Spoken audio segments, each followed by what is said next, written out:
The email arrived at 3:17 a.m., a simple subject line, Project Nightingale.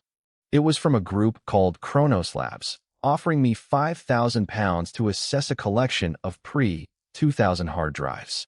They'd acquired them from the estate of a deceased tech mogul, Silas Blackwood. Blackwood's obsession with data preservation bordered on the fanatical. Rumors circulated the first few days were relatively uneventful. I meticulously cleaned and imaged each drive, expecting to find the usual digital detritus, corrupted files, deleted documents. Instead, I unearthed something else.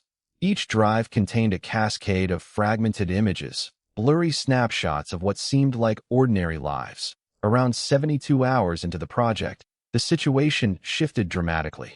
While analyzing a file pulled from the 1996 drive, I began hearing voices, faint whispers beneath the digital static. At first, I dismissed them as auditory hallucinations brought on by sleep deprivation and stress. But they, driven by morbid curiosity and a growing sense of dread, I dedicated myself entirely to the 2001 drive.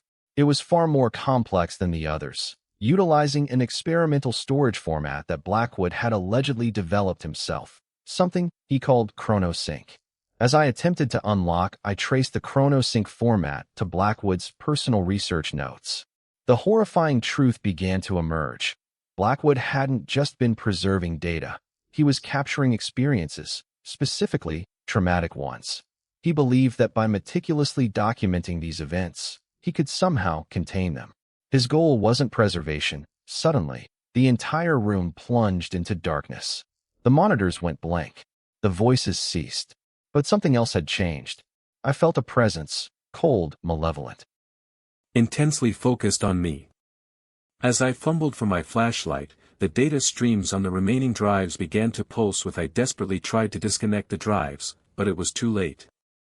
As I reached for the 2005 drive, a perfect replica of myself materialized across the screen, an echo of my consciousness trapped within the ChronoSync system. It wasn't malicious, not exactly, it was simply lost.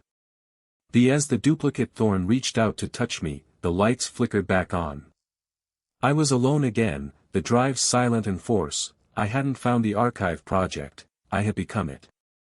Blackwood's final creation wasn't a method of containment, it was an endless cycle of self-replication, trapping consciousness within a digital echo chamber forever. Stock_keyword, infinite loop, mirrored reflection, digital prison, temporal anomaly.